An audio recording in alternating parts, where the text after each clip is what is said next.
Good afternoon, good morning, everybody. Welcome to the Discover Us webinar series. Today we have Daniel Balouek as the speaker. Thanks, Daniel, for accepting to present. So Daniel is now in INRIA in France, and his main interest in doing research in decision making across the continuum. So the floor is yours. Thank you very much, Rosa. I hope you can see my screen now. Yes, perfect. Thank you. Perfect. So it is my pleasure to participate to this webinar. Today, I want to talk about the urgent computing continuum and the many pieces that we have to integrate for time-critical scenarios. A little bit about me and my research team. So I'm working in the city of Nantes in the west of France after getting my PhD from Lyon in 2016. I'm generally interested in resource management and programming support for originally the cloud, then the edge, and now what we call the computing continuum. In the specifics, it's really about being able to trade off cost and quality to take decisions. And I will talk a little bit more about this during this talk. I also belong to a research team, the STACK group, which is interested in monitoring, control, management of geo-distributed systems. So as long as there is a lot of computers that need to interact for complex problems, there is someone in the team interested into it. We are covering topics from application management, resource management, but also transversal concerns such as security or energy. Have a look at our website if you want to learn more. As for me, today I want to talk about decision making and what is in general called information decision problem.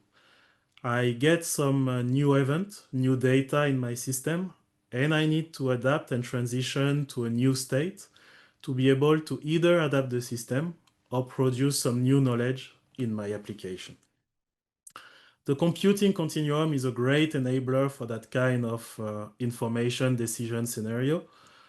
We have sensors streaming a lot of raw data, and we need to transform that data into knowledge to take decisions, those decisions being close from the data producer, but also in remote location. This is the case for environmental surveillance, for example. But there is also emerging applications such as the tactile internet, remote medicine, and so on. What I want to say in here is that there is a global pattern in getting that data and being sure that we can transform it into knowledge under the right time for critical scenario, but also the right quality for things as not generative, negative alert, negative outcome, etc.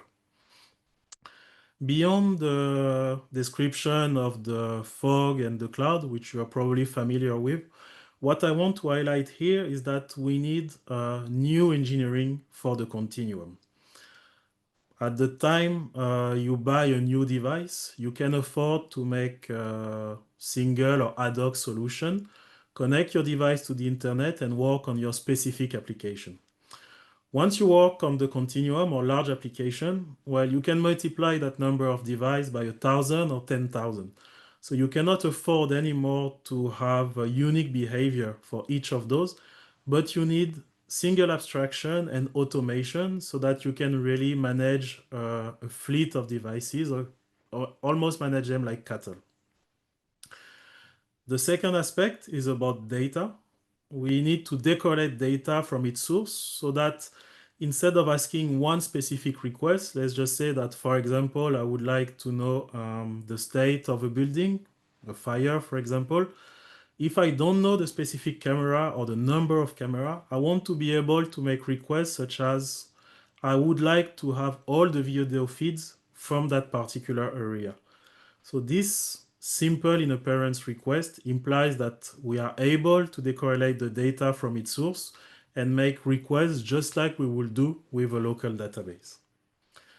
And Finally, the third part is about communication patterns. We often have that image of a hierarchical structure. We have the cloud on top, the fog in the middle, and the edge in the bottom, and there is some kind of triangle of communication. Well, what we want to do is enable communication across one layer. If I have thousands of edge devices, I would like them to communicate between each other so that they can organize and be able to take decision or perform action without relying on the cloud. I will illustrate that use with a driving use case that we've been working on since a few years, which is earthquake early warning. This is a typical scenario that evolved with the technical mean of its time. Earthquake early warning exits this decade from seismometers to what we can do now by combining multiple sources of data. In the case of our project, the requirement was to combine seismometers and GPS data, which are streaming from different locations, different rates, to cover and detect more earthquake and produce decision in a given time. Starting the project, you have domain scientists that develop a model, usually on one machine and with metrics that are local to the model. And our challenge in here is to be able to decompose, to explode that model across a large federation by splitting those services into manageable units, but also to keep the properties of the model at scale. The simplification of that is to be able to recompose those tiny pieces at scale and keep some kind of execution context that will allow us to take a decision. In the context of this project, the first result, we got them in 2020. We have a regional detection. The data is coming from the edge. We do a detection in the fog by the device communicated between each other and also finding the best route to communicate. We assume that the infrastructure can be destroyed, that maybe the connection is not what we expected during the design. So there is that idea of increasing the confidence of the result by running local model in the fog and then relying on the cloud for heavier processing, such as generating map, generating alerts, and so on. So from this problem, we got two contributions, and this is a classic of that kind of problem. First, we're able to improve the application by detecting more earthquake. In that case, the domain scientist is happy because the application is working better. And on the other side, we had to develop an infrastructure model just so that the application can be executed on multiple infrastructure. You can see that those two errors that are coming from the original problem, well, it's really hard to put them back again together. The application model has its own life, meaning new constraint, new data. It was validated on a given data set. And then the infrastructure model, to make it work, we have a lot of tweaks here and there. For example, some heavier library that works in the cloud, they do not work in the edge. So if we assume that the cloud cannot be reached, well, we need to redevelop new libraries for the edge. Step by step, we end up with a very different application than the one that was working, and it has an impact on the original application model. I will get back to those issues later, but essentially, you can understand that we want to be able to improve the application and improve the infrastructure at the same time. And that's really the challenge that I will discuss across the presentation and the different use cases that I will show. That were the first results associated to that project. From that, we generalized the idea of urgent computing. It is interesting to note that this term has a different meaning based on the community. If you go on the HPC community, and I'm thinking about early work from Pete Beckman that was presenting in this seminar a few months ago, well, it's about being sure that you can have the right queue in your HPC machine so that when your job arrives, it is executed at the right time. In our context, urgent computing is really about managing uncertainty under constraint. You have the uncertainty of the resources that will be available at the runtime, and also the constraint associated to the data that can have partial emptiness or issue when you are streaming it. Overall, we want to be able to compute under strict time and quality constraints to support decision making. And as I said before, it comes back to that pattern of information decision where we can apply that kind of logic to anything where we need to identify events. And IoT is really great for that. We have camera, hydrometer, pressure sensors. Develop a response, meaning flowing that data to a model that can track the evolution of a situation. And finally, trigger appropriate actions. We work in a different national and European projects for natural disaster management with my colleague from Unime, I will mention later. In crowd safety systems, in that case, there is really a constraint of processing data really fast. In the French legislation, at least, you record a concert and you want to understand what was the movement on the crowd and so on. But the legislation imposes you to have 2 months to keep that data and then you need to throw it. The concert is in July, your PhD students start in September. If you don't use inline processing by the edge or run your model straight on the camera, when you can never do anything with that data. And the last example is about monitoring the road for climate-related assessment to understand how to do repairs and how the situation evolves. So it's not only about the performance, and in here the idea of urgency can range from seconds to hours. It has to be differentiated for real time. Sometimes an hour to take a decision if your use case allows it. Well, that is the thing that you need to do. So it's not only about performance, but also about ease of access, the time to science, and the environmental impact associated to the solution and the convenience of it. The outline of this talk, I just told to you about the motivation of this work. In the second part, I will discuss a bit the related work to showcase some roadblocks, but also extract the metrics that will determine if our projects are working or not beyond the decision. Then looking at the different design choices that we made in our projects and how this help us to produce new results and get improvement compared to the literature. Let's start with the related work. So globally, it's about getting informed feedback. On the right, you have a high-level information decision pattern, and this is really close from what is done in the SCA project, for example. You get real-time stream processing from your sensor.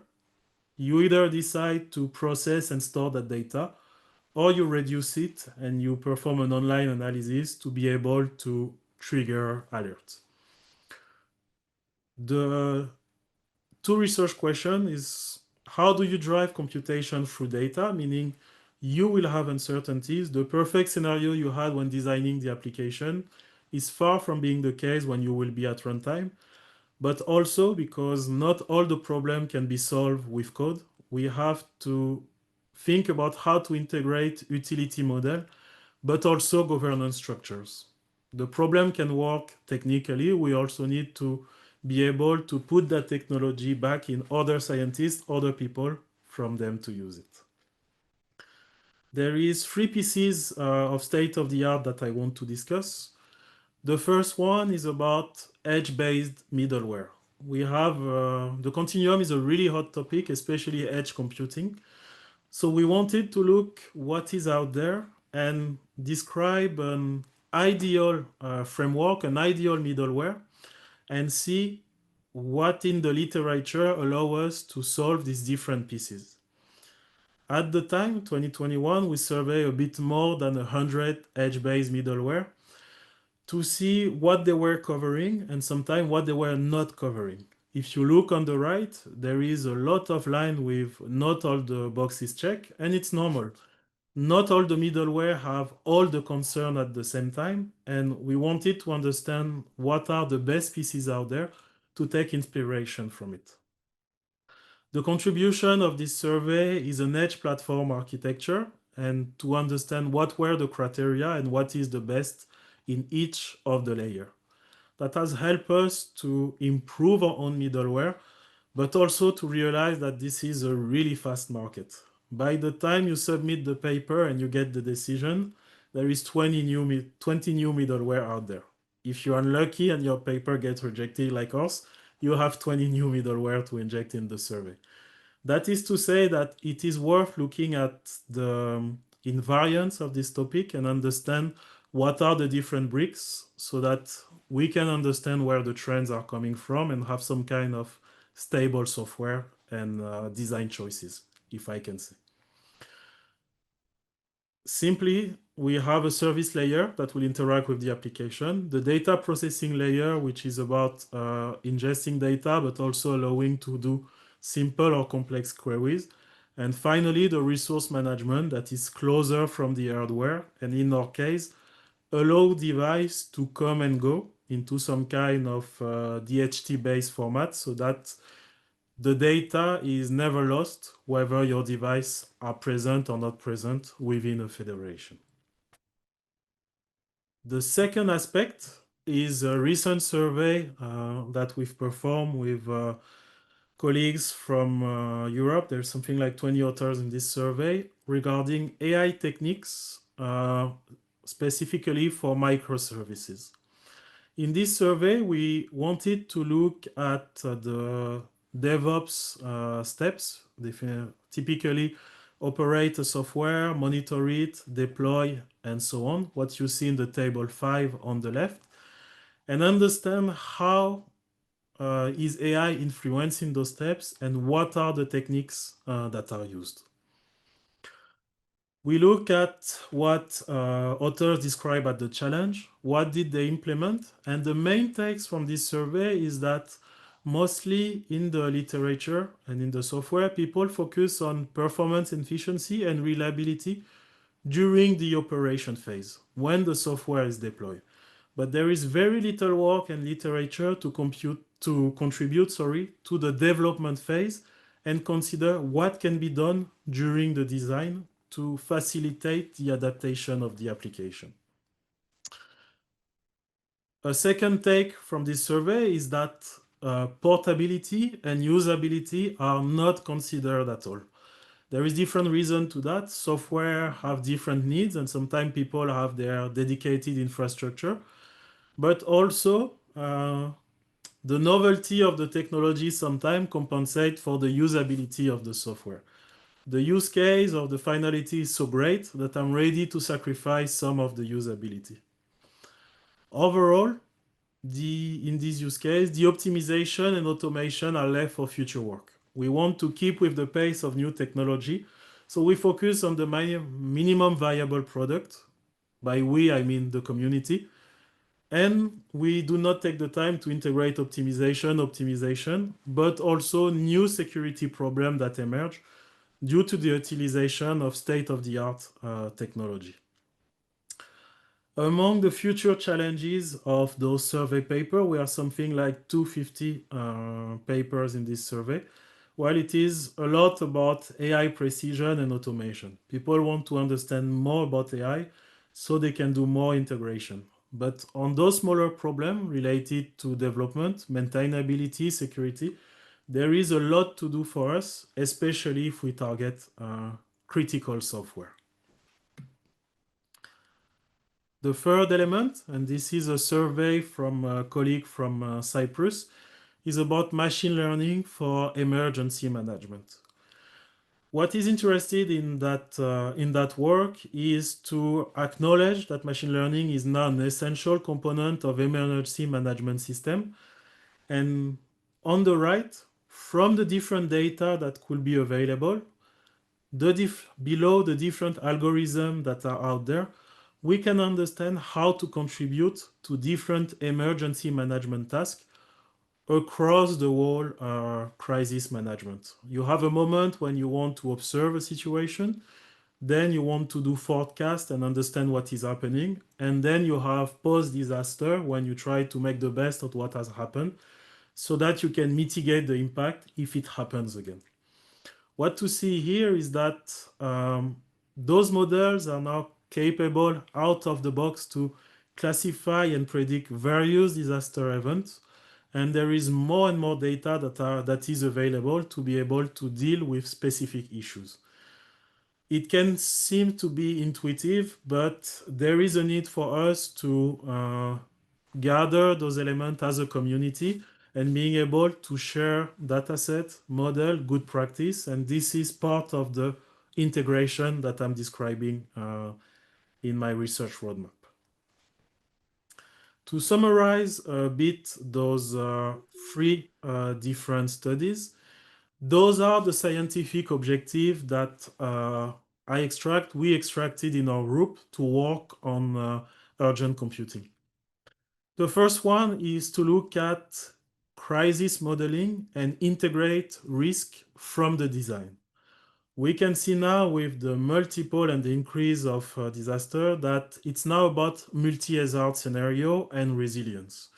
When there is an extreme event happening, it has an impact on ICT infrastructure, on civilian infrastructure, and you don't end up with one thing to manage, but with multiple things to manage. So one good way to evaluate that, and the KPI in that case, is to define metrics that ensure resilience across multiple scenarios. The second aspect is about designing modular and adaptive architecture, meaning that we want to integrate intermittent connectivity from the get-go, from the design of the application. Meaning that it's not only about sending data from point A to point B, but also allowing our application to work only at the edge so that device can discuss and organize, even if they're not all connected, or if they don't have the full vision of the whole federation to take decisions. So it's about the deployment type or redeployment of a logical infrastructure, but also how to ensure the connectivity uptime when situations get increasingly complicated. The third one, about autonomous and edge-based orchestration, is going toward agentic AI or multi-agent system, where we want our devices to prioritize their objective, whether it is about ensuring real-time traffic, managing their energy, ensuring the accuracy of the model. We need to be able to maintain software properties that were local to one node, to a chain of node, and a chain of workflow. Finally, the fourth aspect is beyond the computer science, but it's also to be able to translate crisis scenario into engineering and policy requirements. There is only so much we can do from a technical perspective. We do need to have interaction model with different stakeholders and ensure a way to be able to trace and trigger information faster. One of the recent use cases associated to that were the flooding that happened in Spain last year. From the report associated to that, we can see that some alerts were raised, but it did not go to the right destination. They were not raised fast. Basically, even if we are able to detect some incident, and this is already a hard task, then the coordination and the decision making can be increasingly complicated. So those are the fourth objectives that we take from the literature and that guides the work that we want to do in that space.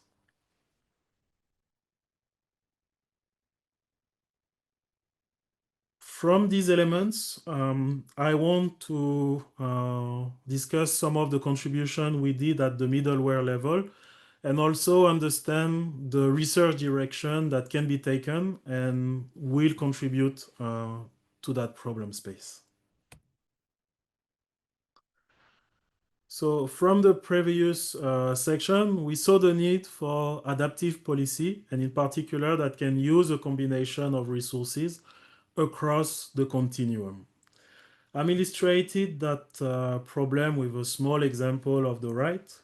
Considering a disaster response dataset that is composed of 800 data products, we have two bounded computation time in terms of processing.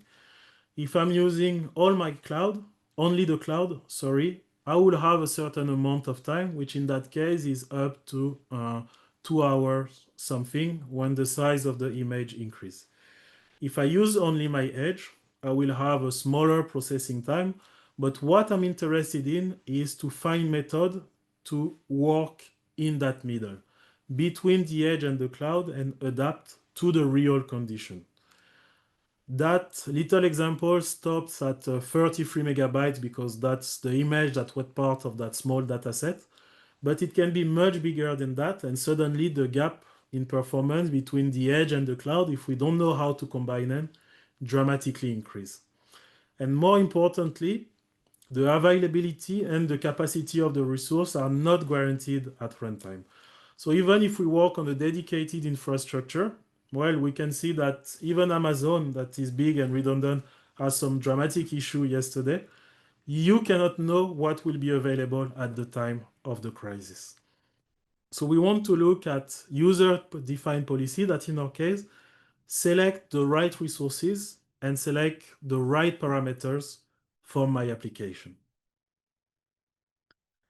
The use case that I was showing in here was developed with middleware called Pulsar, a collaboration between the University of Utah and INRIA, which is about focusing on the outcome of a computation. Rather than writing static behavior, if I could say, I want to implement a rule engine framework when I will describe the purpose, the outcome of my computation by defining a set of producer, physical or virtual sensors, a set of consumers and filters, filter being window for stream processing or a statistical train that will appear on the data, and allow for some actions to be performed, and that selection will happen at the runtime based on the consequences. So you can see that simply as if-then scenario that we want to scale between the edge and the cloud by considering not only the data, but also the location of the data product and the available resources at the time. There is 4 driving use cases that were used in this context. I will focus on the top one, which is a disaster response scenario, where a drone will fly above a given area and compare the picture to historical data to understand whether there is damages or not. That scenario is exactly the data set that I was describing in the simple example in the first slide. We have something like 4 gig of images. The biggest images being something like 30 mega, and the smallest can be as little as 1 kilobyte. Because those pictures are taken with LiDAR technology, if there is content of the picture, it will be heavy. If the picture is empty, it will be smaller. Meaning that for the same amount of data product, well, your middleware will have spikes or lower reduction of workload simply because the data products are not the same size, even though they are the same type. The way to validate that kind of scenario for us is to put our middleware in extreme or at least complicated conditions. Meaning that right here, during the execution and the processing of the dataset, we have a natural variation of data based on its size, but we also want to force a drop in the bandwidth and making sure that the CPU is following a cyclic sinusoid to reflect the behavior that your CPU is also busy with other tasks, especially when you fly a drone. There is not only the capture system, but there is the navigation system. There is a lot of things that are happening. So the the hardware is not dedicated to a particular task. We evaluate different performance metrics, the time to completion between for a given batch, and we differentiate the compute time, the time that was spent processing information, the data transfer time, the time that was spent communicating the data. And finally, we have interest in the data quality and the acceptance rate, meaning that if there is some data that I cannot process or that I discard, well, I need to take that into account into my completion time. To evaluate that use case, we will look at 5 different policies. A cloud-only policy on top, where in orange I can see that most of the time is spent on data transfer. My drone is capturing the image, don't do any processing and send it directly to the cloud. So the compute is very little because the resources are powerful, but I spend a lot of time on data transfer. The second one is about edge only. I will look at transferring everything on the drone. And the other two is about balancing the utilization of the resources with dynamic placement. What I'm interested at, and I will point at the very last row, is about enforcing a deadline on the processing. And this is what is interesting to us here. We are telling our software, whatever you do, you can discard the data, you can communicate, you can compute, but we want you to have an arbitrary deadline of 30 seconds. The result is that we can see that we are able to match that deadline. We have something in this example like 5 violations with an acceptance rate between 47% and 53%. Meaning that if our application is able to support that kind of approximation, the middleware works.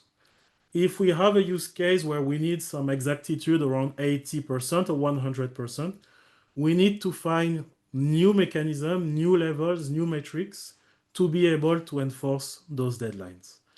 So that shows us that this is really something about the interaction between the application, the middleware, and the hardware. The user will always want to have some low deadline to get the best, but we need to see the feasibility of it, but also the mechanism, the flexibility that we have with the applications. Following this, I want to show 3 research directions.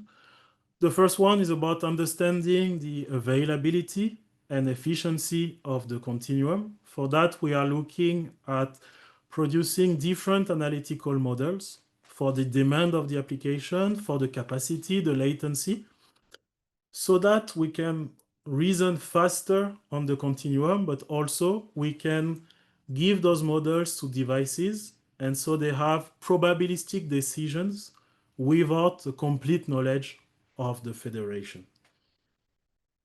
The continuum somehow is the worst of the edge and the worst of the cloud. We cannot have a global view associated to the federation, but we also need to be able to take autonomous decisions.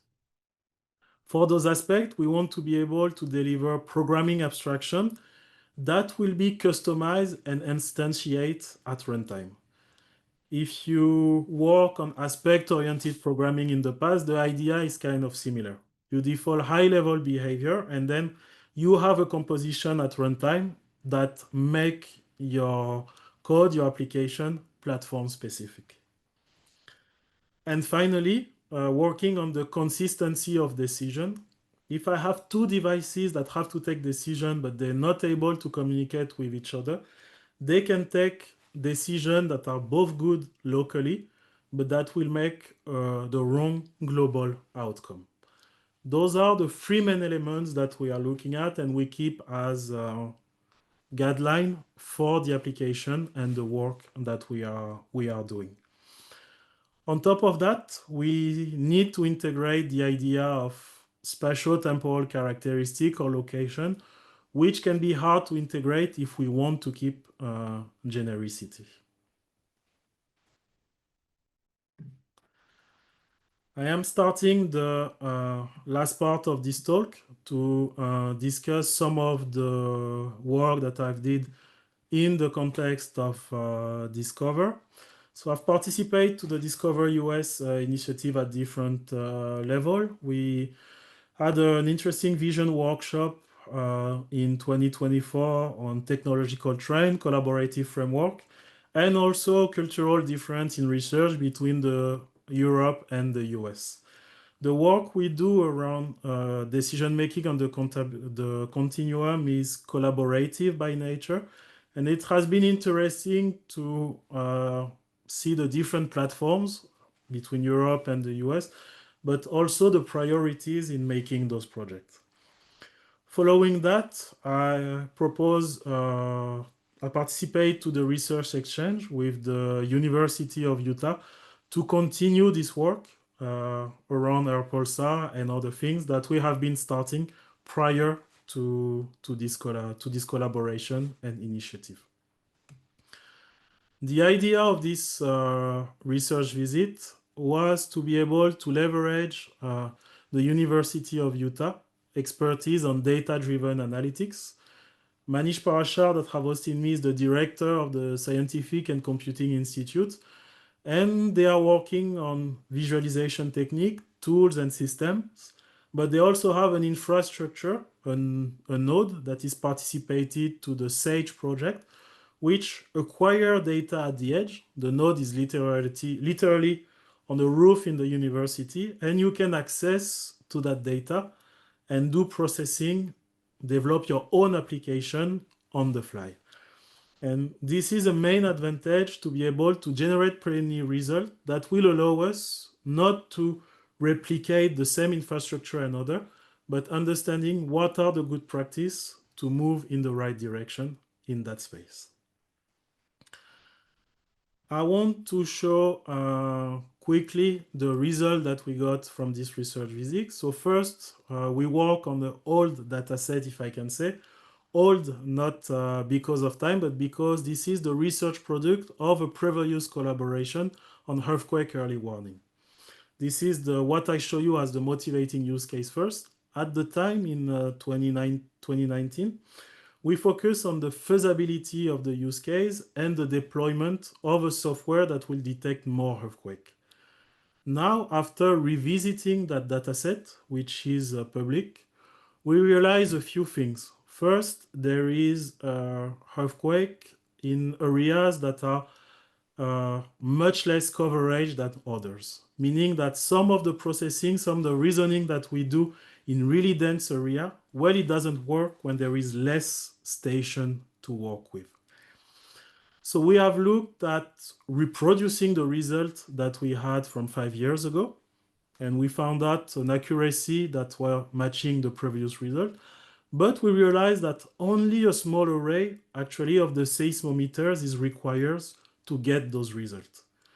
Meaning that the large computation and distributed problem that we had, well, we can solve it sometimes only with 5 or 10 stations based on the radius of the event. This is what you see on the left. We try to work with a graph-oriented approach and to understand what are the communication links that are necessary between the devices to be able to replicate the same result. And that study has an effect on the practical deployment, while the cost of sensor, their placement, their maintenance. If I'm able to do more with less, I can put my money in something else, but also profiting to areas that are less coverage to make algorithms that will also work in those cases. Looking at the time, I think I have 5 minutes left. That is good. From those results, we looked at the variability of the application and the different configuration associated to a software. As I said, by testing multiple configurations with the edge and the cloud, we wanted to see what are the parameters that are actually relevant to my problem. 2 research questions: what is the impact of the configuration of my software on latency and throughput, my main metrics of success?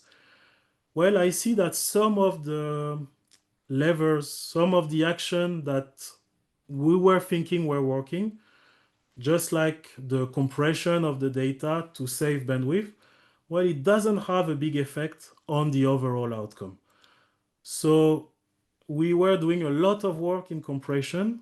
It has worked in some of the cases, but overall, now that we have a way to emulate those software and look at more configuration, we see that it has very little impact on the outcome of our use case. In this graph on the top right, we play with compression and we realize that the difference is barely significant on most of the use case. Below, if we look at all the configuration and we play with the placement, which is supposed to have a bigger impact, well, we can observe that between cloud configuration, edge configuration, or hybrid, we get significant difference that can inform us about the placement before we even deploy the application or to make quicker reasoning for the edge devices. The whole idea associated to that is to be able to feed those models to the edge devices so that they can work on their own when taking decisions. Finally, we integrate some of this work into a function as a service engine to put those improvements for other applications and other developers. Function as a service will allow us to react to changes in the environment and to have a so-called serverless behavior, at least from the user side, when we can describe an objective and a budget and a deadline and have behind the scenes the federation move and relocate not only the function, but also the data so we can maintain and enforce those deadlines. So combining those three projects, the environmental sensing, the idea of variability, and the function as a service, we really have a path toward an integration for being able to separate the concern of domain experts that are familiar with the application, that want to use more data and limit their practical deployment costs, with the concern of resource managers that are only working with the infrastructure and also have their own function objectives. Our pieces in the middle between those two parties is to look at software product line and variability to be able to reason and validate those trade-offs during the design phase, which is missing in the literature, and then at runtime to improve continuously the application. Reaching the last part of this talk,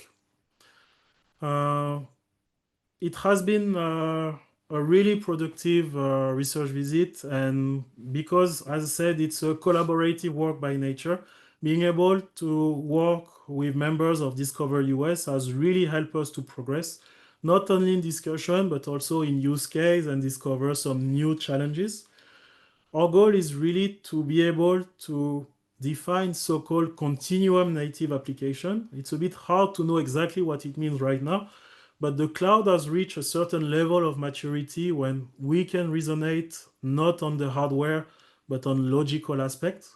We want to push the same behavior for the continuum. We look at the rise of AI, and our study has started before the rise of large language model and generative AI, and now it's even a bigger part of our work and ecosystem. But we also look at a feedback engine that will help our application at runtime to adapt to real execution context, but also quantify the cost associated to particular decision. This work has been applied to earthquake early warning, wildfire detection, but also video analytics and other domains. A last word about future work. Our idea in here, and this is a recently funded project, is not to recreate another platform and make another dedicated system, but to understand how we can repurpose existing infrastructure. We have a lot of sensors in different organizations for different purposes, and understand how we can make them work together, but also ensure a sharing of data sets and a repeatability of experiment. I believe that will allow us to bridge our research with other communities and have better results in this general field. This is my time to thank you, and I will be happy to take questions. Thank you very much, Daniel. Very impressive talk. Okay, so for all the attendees, you can send questions in the Q&A channel. Please feel free. We have a first question from Xavier Casas. So he says, hi, Daniel. Thank you for the interesting presentation. I have two questions regarding the decision-making policies you have mentioned. First, could you explain which type of decision-making strategies you are interested in investigating for your use cases? And second, what is your process for implementing and evaluating the policies? Do you first use simulation environments? Thank you. Thank you. So to answer the first question, I believe it has how to what kind of decision and how to implement them. Well, now we are looking at two decisions. There is the decision that are coming from the application, which is about having an accuracy in the result and sending the alert in the right time. And now we also have the decision from the continuum itself, because we realize that the infrastructure is also moving at the same time of the application, the availability of machine and the availability of data. So the decision we want to make are really in the middle so that we can content both the application and the infrastructure, but also allow developers and policymakers to translate the high-level requirement into those decisions. The second question was about details about the implementation. Our first intuition was to look at rule-based engine, which I presented in here. We were really happy when we were able to manage 100 of rules, and suddenly we discussed with domain scientists and they wanted to go to 1,000 or 10,000. To be able to evolve from that bottleneck, we are now moving to reinforcement learning and variability so that we can sample our decision, not only learn from what has been done, but also resonate on smaller space. And we see that it has worked to at least eliminate the bad decision and have less to decide during the execution. So something happening at the static level, the description of constraint and the variability reasoning, to be able to take decisions faster at runtime. Thank you. So I don't see any other question in the channel. I'll ask you one. In your research, you are basically working with edge and cloud scenarios. At BSc, we have been working more on edge to HPC. So I don't know if you have worked in any scenario or in any use case where you were considering the HPC. So we had a nice edge to HPC use case on wildfire detection, going up to the generation of map and the pollution aspects. Let's say that there is two things. We have less data or less use case associated to that. But one thing that was interesting for us, and we did not do it at the time, was not only to go from the edge to the HPC, but see also how the HPC can steer the data collection at the edge and do that kind of thing. So we had less use case in that space, but that's something we are definitely interested in.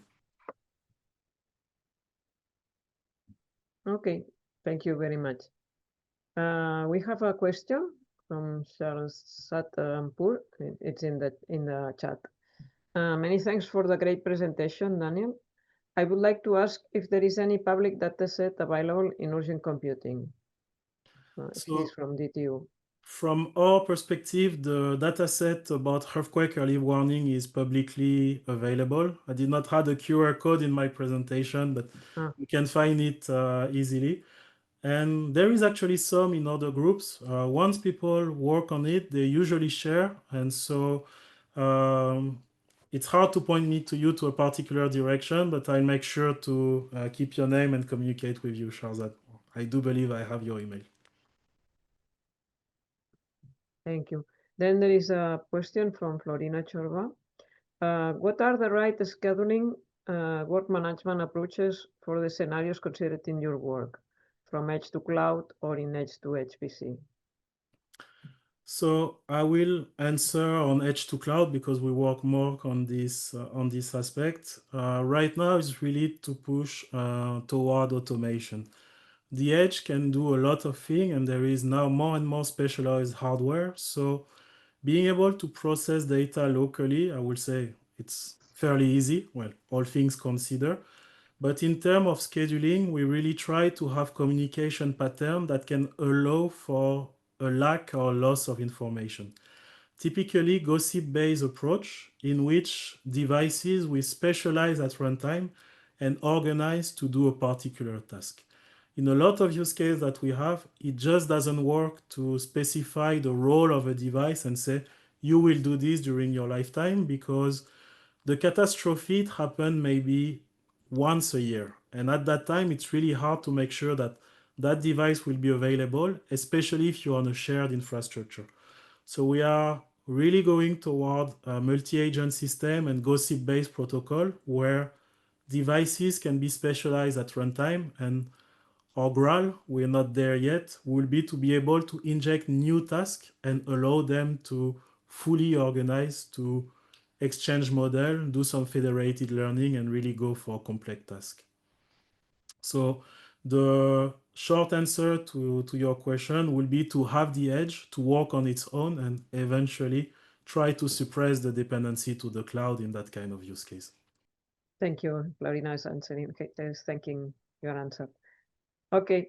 So I have a question regarding the algorithm that you choose in this earthquake scenario. You were using XGBoost.